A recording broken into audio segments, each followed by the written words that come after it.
welcome to our global audience. Today we are broadcasting live on our Zoom You Are Not Alone 2 video webinar, and I am really excited today for the discussion. We have in serious number of different countries participating. We've got 21 different countries with people around the world on live with us today. So thank you for taking the time out and joining us. I am David Sand, CEO of Iwin International. My guest speaker today is Daniel Tschudy, and Daniel has been a really good friend of mine. I introduced him on the first seminar as a coach of mine. He is sitting in Zurich today and coming to you live from his apartment, where he is also practicing social distancing and isolating himself to ensure safety during this COVID-19 challenging times. With me on co-hosting is Amelia, and also Marshall from my business will be helping play the video, the slideshow just now. Okay, so sorry, I had a little bit of a technical challenge before the call, so I'm a little bit hyped up, but we'll get smooth into it straight away. Daniel and his bio, I have all of a sudden not got, but let me give you from what I can remember. Daniel has been in the mice industry for over 30 years. He has owned businesses, he's sold businesses, he's consulted on various boards at a hotel level, at a event management company level, and in various coaching and journalistic roles. He currently is a mice journalist as well, and he has published in the Swiss and European Handelstitan publications. Daniel, it's great to have you with us today, and let me segue to you and take it over from here. Yes, thank you, David. Thank you, everybody, for joining.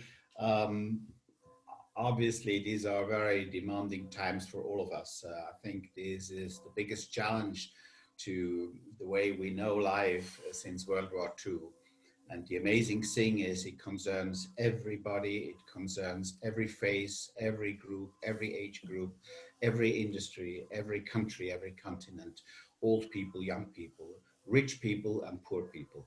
And it's an amazing situation, difficult for all of us. Whether we're in Switzerland or in your countries around the globe or in South Africa. And we just have to challenge that situation. We have to accept that the fact that this virus is around, it's going to influence us, not for a couple of weeks, but very likely for a couple of months. So we got to be focused. We got to come together and try to help each other in the industry, across the world, across the globe, and of course, obviously, across the mice industry. We've had crises like this. Many of you remember after 9/11, it was difficult. Even after the volcanic eruption in Iceland, it attacked the travel industry and the airline industry on certain routes, and of course, the banking crisis. But here, as I said, this is different. Everybody is concerned. We are not excluded. There will be disappointments, there will be losers, I'm sorry to say, there will be winners also. And the task is now for all of us who are in one form or another, an opinion leader, a boss, a motivator. The challenge or the task for us is to motivate other people who are maybe a little bit weaker, who are maybe a little bit lost people who are maybe a little bit lonely in their job, who have their money and their energy in a little enterprise and who now fear the future. And I think that's why we're here. We have to take that energy, channel it, and come with specific proposition and come with simple tools. We don't have to be too philosophical here. We really have to help each other. There is something good coming out of that. I'm absolutely convinced. What I would like to achieve today, and that's why I congratulate the effort from you and Iwin, that every one of us is twisting a little bit the destiny towards his own responsibilities, towards his company, towards his staff, towards his families and friends. So everybody can influence a little bit with positive mindset, with ideas, with creativity, and use these disruptive times to prepare for the future. And it's thinking outside of the box. That's really my topic today. And I would like to put here a certain mindset that you may take and go and bring into your little companies or your little enterprises or your little interest groups or your churches or your families and stuff like that. So this is what we want to achieve. And David, I once again, I congratulate you for the effort, and I understand you will continue to do so. Thank you, Daniel. I know that you've prepared for us a couple of examples, real practical examples of what other people have been doing in the industry. And because you've got such a great breadth of experience, you've got examples in each of the different segments of the mice industry. So let's hear your first practical example and what people have been doing. Yeah, let us know.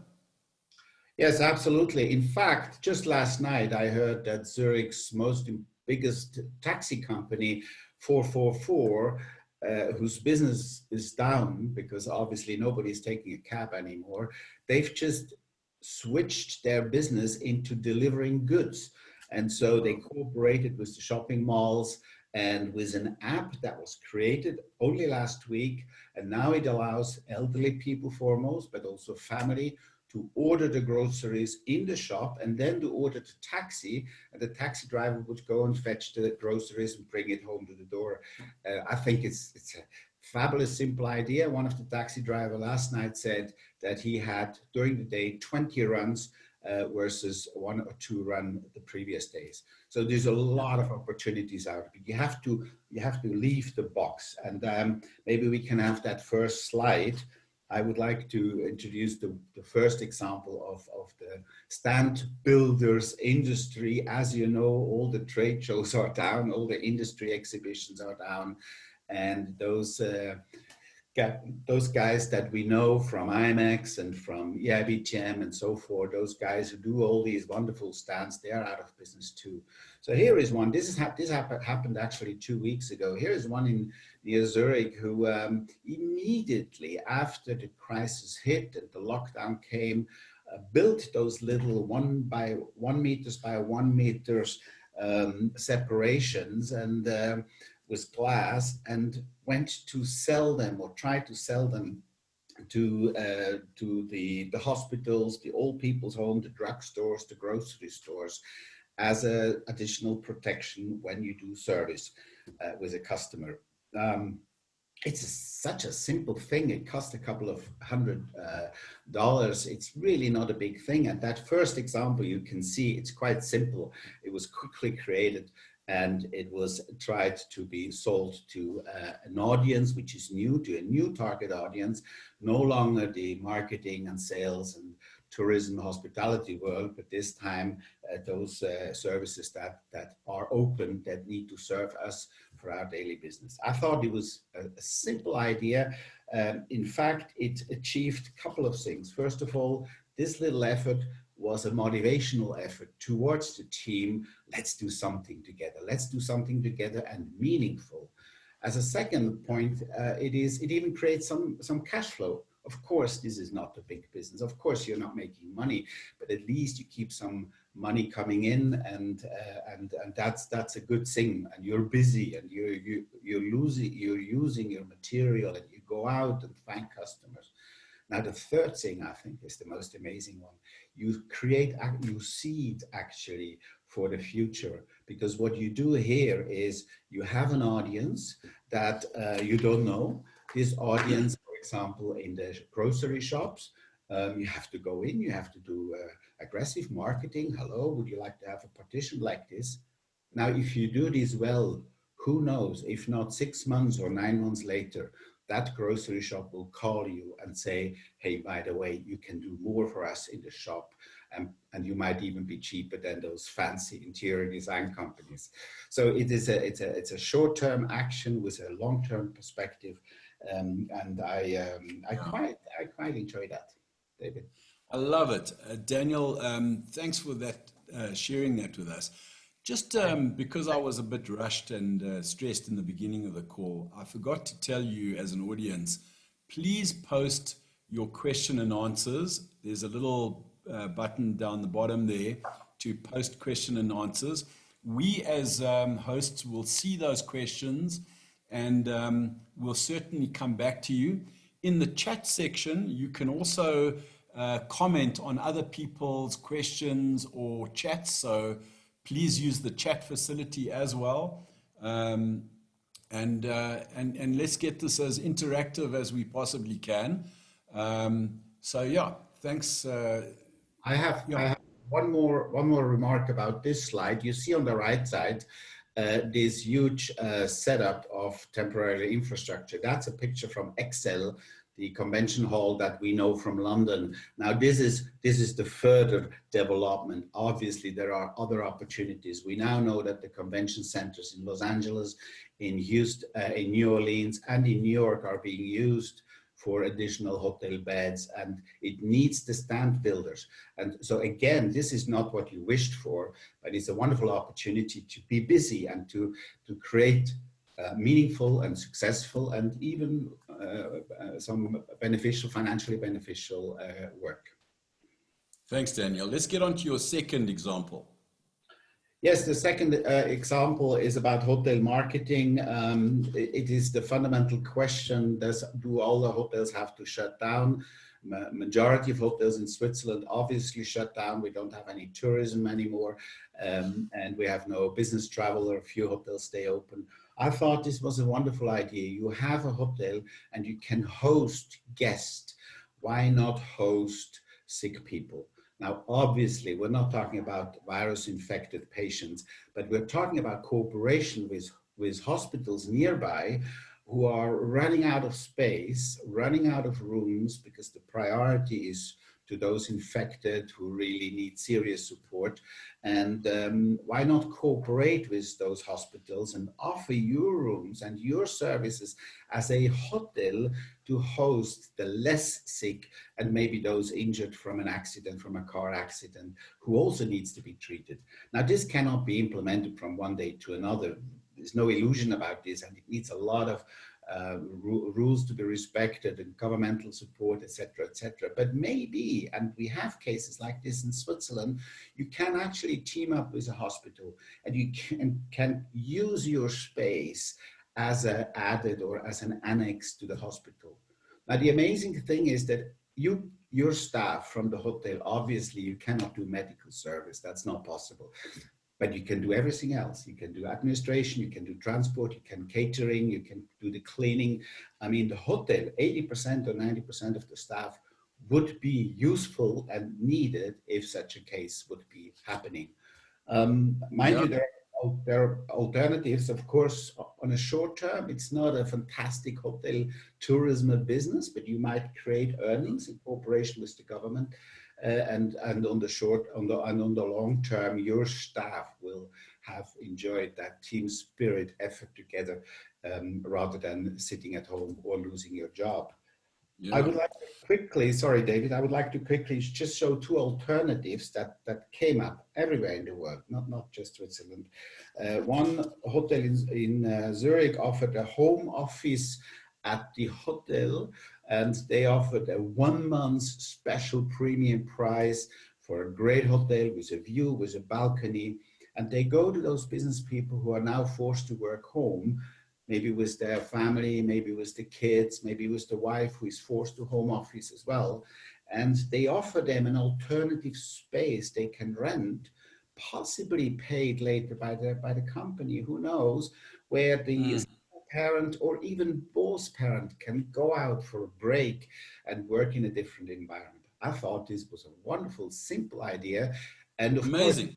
you're not selling this by one night. You're selling this a 1 month. Here is the key. You come whenever you feel like, or you sleep here, or your wife sleeps here, or maybe you take your kids for 2 nights, etc. Because the hotels in Switzerland are still allowed to be opened as long as they control some safety and security measurements. And the last example from Football Club of Chelsea, the owner, Abramovich, if I say it right, he has the Millennium Hotel in London next to the football field. And he offered this, and this is a charity effort. He offered his hotel to the hospitals in the neighborhood. And so the hospitals can use his Hotel Millennium for staff, so that the staff don't have to travel long way homes every night because they're already tired, they work so hard, etc. Wonderful idea. Now the hotel continues to work, serving the hospital, making money, limited money, and it is sponsored by somebody who has the means for that. Great example, of course. Great examples. And, you know, besides all the internal benefits, you know, I think hotels and hotel groups that are doing something with their inventory are buying a tremendous amount of goodwill in terms of their general PR and brand positioning. You know, businesses that care and that are exhibiting a caring attitude towards their communities and the world are going to be the brands that we all want to support going in the future. Absolutely. Yes, Daniel, we kind of go ahead. Well, there's nothing wrong with PR. You just have to do it very modestly and indirectly. Yes. There's nothing wrong with selling your services, your infrastructure, your space, your manpower, your products. There's nothing wrong with that, trying to make money. You might have to adjust communication. You might have to be respectful to those who are absolutely not in the mindset to buy. But you can see it for the future. For sure. Daniel, we're halfway through the call. I know you've got another example that you'd like to share, so let's get on with that. Yes, the third example comes from Switzerland. We're the land of the chocolates and the cheeses and the wonderful people. Actually, I'd like to tell you a little story, which I think is just hilarious, actually. It's a little family enterprise, Max Chocolatier in Lucerne. They have about 15 staff. They have quite a good product, premium product, chocolates and pralines and little desserts and some quite a fancy little outfit and a little bit above the prices of the ordinary Swiss chocolate. Now, obviously, that business also pushed down, that business also disappears. They had to close their shop in Zurich, and the shop in Lucerne is only open for a few hours during the day. But their main season, or one of their two main seasons, Easter, is ahead of them. They have Christmas and they have Easter, and you're losing a lot of business, obviously, because Easter bunnies, chocolate bunnies, this is what everybody needs. This is what we need in Switzerland, next to the cheese fondues, of course. And so this company, this little group of 15 people, they sat together, said 2 weeks ago, and they said, what do we do? This is a problem. People will not buy our chocolate bunnies. So they created this leaflet, which I got in my letterbox, actually. And I was not a customer of Max Chocolatier so far, by the way. And this leaflet addresses to me in Swiss German, and it's difficult to read Swiss German, you know, it's a spoken language, not a written language. And it says, my God, we understand you have a problem. You might not get your chocolate bunny in time to your home before Easter. But we're going to solve that. We're going to make sure that you have your chocolate bunny at your home. You see the hashtag there, stay home. So they added this sweet stay home, and they offered home delivery. And this says, we guarantee you that you have your buddies at home in time for your family and for your kids. Hey, that's a simple, good, smart idea. This is only a small enterprises. They produced 2,000 of these flyers. They actually took their cars and their bikes, and in Lucerne and in Zurich, they started to fill the letterboxes, guerrilla marketing in the true meaning, thinking outside of the box. So a person like Daniel gets this one and reads this message, and it says to me, you know, you stay home, we take care of this. And you know what? Not only they offer this and they do it with humor and with in a witty way, the amazing thing is also they create on a long term new clients, because there are a lot of people who get these flyers who didn't even know about Max Chocolatier, or who were never paying attention. So they actually serve the purpose. Now the amazing thing is here, they did not maintain the price, they gave special price. They understand the situation. So you're not trying to get more money, you know, you're trying to adjust for everybody. And so I understand they had about 2,000 flyers printed and personally distributed. It created short-term business of about $5,000, and it triggered corporate inquiries, because company would like to serve their clients too for Easter. So it's a wonderful example, and in fact, they are already on a next effort right now. I want to stop doing promotion for that Max Chocolatier, but it's a great, a lovely idea to think out of the box and say, how can we save our business? How can we enjoy ourselves as a company, as these 50 staff, as a family enterprise? And then how can we seed maybe something for the future, so that next time we're walking through Lucerne, we might actually go into that shop and buy something there. I was actually on a conference call yesterday, Daniel, with the Maritz organization, the Maritz Global Network of PCOs and DMCs around the world.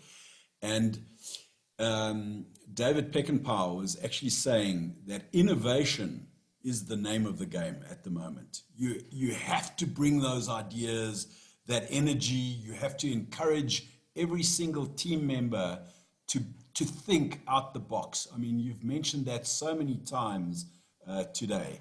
But it's global leaders of big businesses, small businesses are all thinking, how do we adapt to this change? How do we reinvent ourselves? And how, even if it's a small beginning, how do we start getting a little bit of revenues rather than zero revenue? Yeah. What I think is crucial, I don't know the audience today, but what I think is crucial, you don't only have to think in terms of the large global enterprises and the banks and the insurance and the holiday groups. You can think for your tiny little business with 2 staff, with 5 staff, or with 10 staff. Yeah. And examples like the 3 I mentioned, or even the cab example earlier, they just show you that everywhere there is business around, but you have to grab it. You have to move your back and make sure that you stay focused. And is this a serious crisis? Yes. It's going to bother us? Yes. Is it going to stay for a while? Yes. And then what's next? Next is you battle your business and you move forward. And this is very important. So true, Daniel. That was the last of your examples, correct? Yes. Okay. Any last thoughts? You know, I mean, from my perspective, and just in a summary, I mean, you've addressed a number of different areas. A food production and a food business in the mice industry is so relevant. It doesn't have to be a fancy brand like Max Chocolatier, but if you're a caterer, how can you reinvent your business in these times?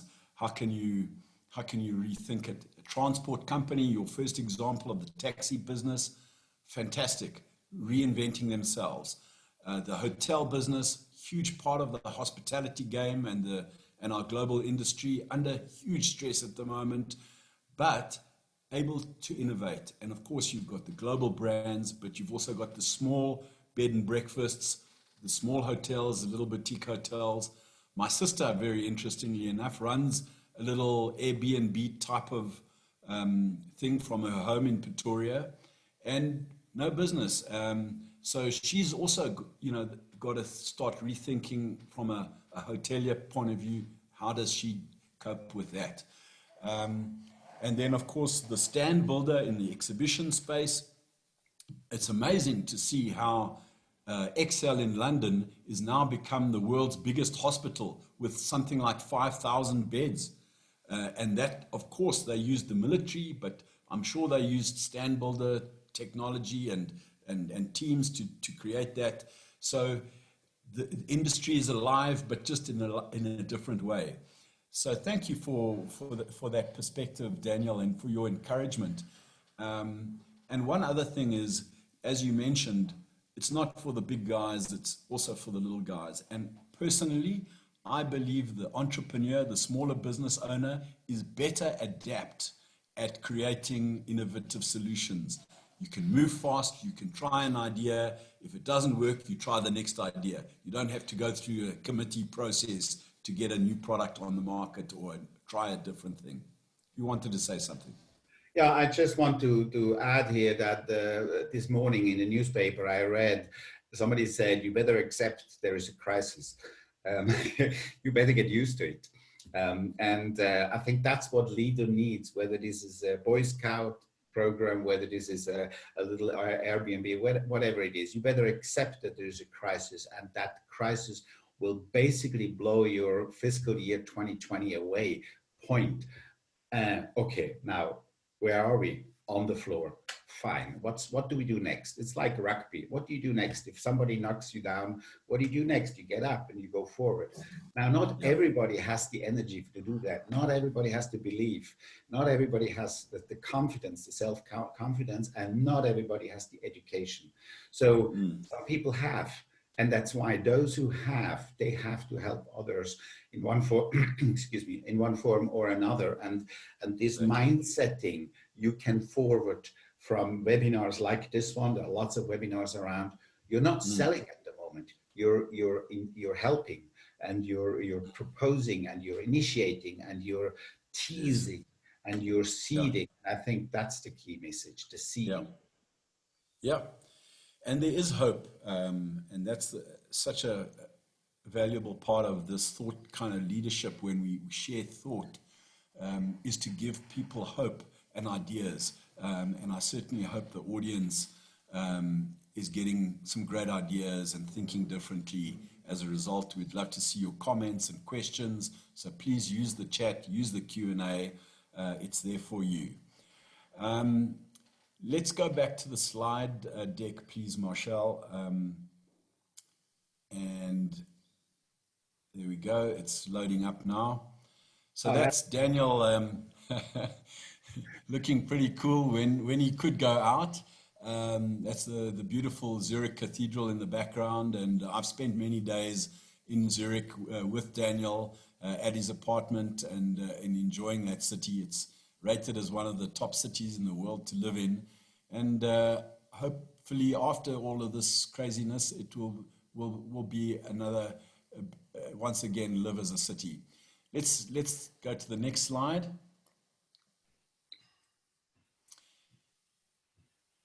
Okay, there's me standing in a field in Switzerland. I think Daniel took that photograph some time ago. The little elderflowers were starting to bloom, and it was a great shot. Thank you, Daniel. What I want to talk about and wrap up this session with is some business tips. The first You Are Not Alone episode, we looked at the barrel, and today I want to look at staying focused at home. Daniel and I have spoken about it a lot, and how do you adjust your rhythm to a home office situation, and how do you stay focused? Just for a recap, quickly, the barrel, which we talked about last time. The barrel is made up of all these different slats, and the barrel is your business. And on a daily basis, you need to be doing something about people, innovation, we talked extensively about earlier, marketing, keep your brand and your presence alive. Don't forget about that. Your clients, make sure that you keep with them. Revenue and finance, you've got to start looking at solutions, funding from government to help your businesses, sales, keep selling, technology, what can you do around technology to innovate and be more productive, product and service offerings, new services, new products, operations, your people still have to operate, obviously from a work from home scenario, very different, get that smooth. Supply chain, keep your suppliers close to you, tell them that you still love them and care for them, because when things switch back on, you want to make sure that that's going well. And legal. So now that was the first episode. The second episode now, I want to talk about some tips from a friend of mine's book. Please go to the next slide, Marshall. This is a book called Double Double, and I highly recommend it. It's available on Kindle.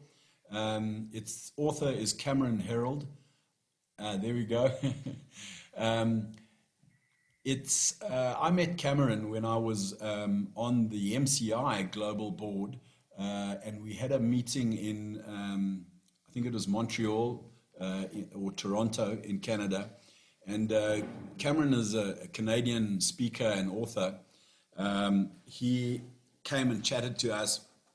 I'd like you to go back to the slide, please.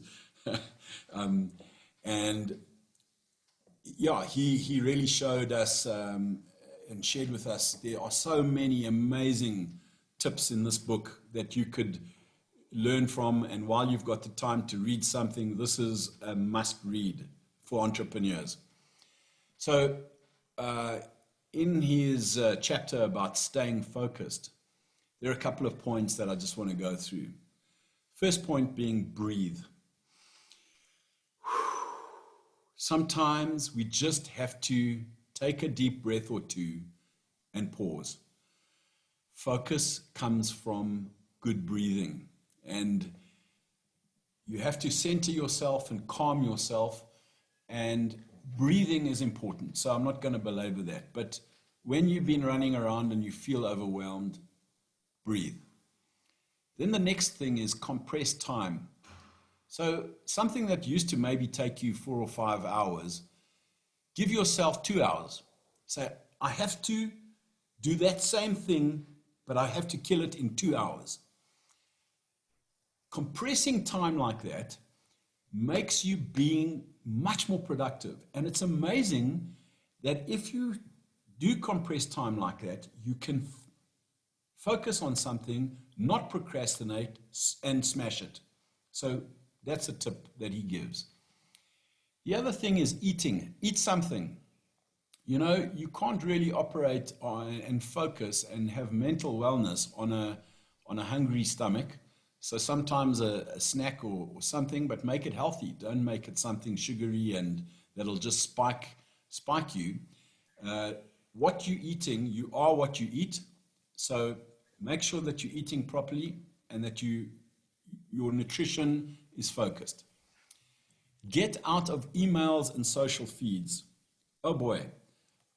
I have now found 3 new channels of communication. People are sending me messages on Teams, on Zoom, on Insta, on Facebook, on LinkedIn. Wow, as well as everything else. So you have got so much coming at you to distract you. If you want to smash something, you want to get it done productively, put all of that aside and zoom in, focus. Then the other thing is, let your fear guide you. Now, this is a weird one. And you say, well, what's that about? You can fear and feel like the deer in the headlights who just freezes in this moment. But you've got to actually accept this is a crisis. And yes, there's fear in it.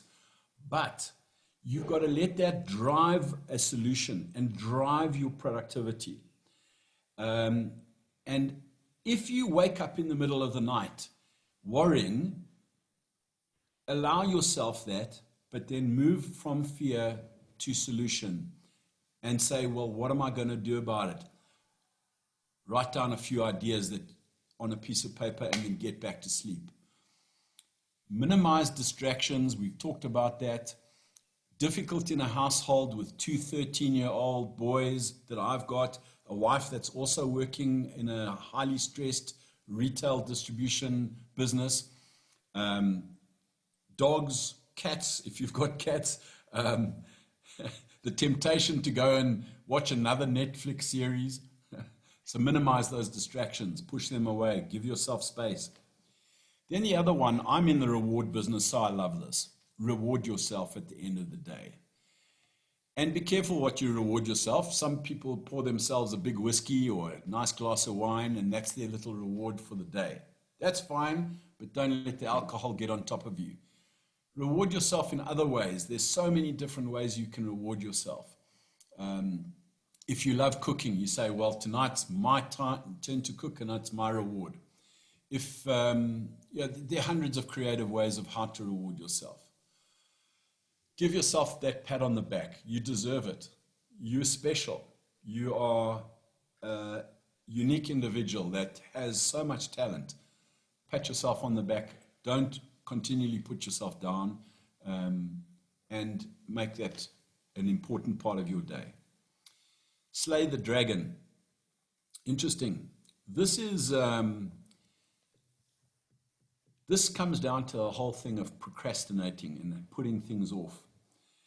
Sometimes you just know you have to do something. And whether that's a tough conversation with your staff about maybe taking leave at this time, or having a conversation about, do we actually reduce salaries in order to make what's in the kitty last longer? You have to embrace those tough decisions and tough conversations and do it. And the only way to do that is you write up a list of what you have to do for the next day. And if that slay the dragon needs to be the first thing that you do on the day, not the last thing. Slay the dragon first the next day. Prepare yourself for that conversation. Think about it. Be sensitive. Have those do the tough tasks. And once you've got that big task out of the way, the other task seems to flow a lot better. Don't procrastinate in a time like this, because time is precious. And if we can go back to the other slide, just so that I know what the next slay the dragon.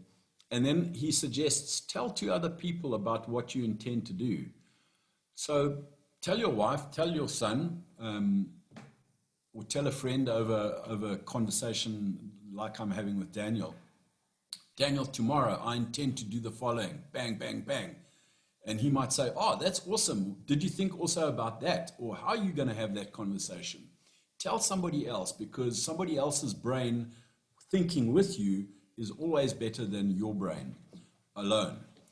It also, by telling somebody, holds you accountable to somebody, because that somebody could then say to you, did you do it?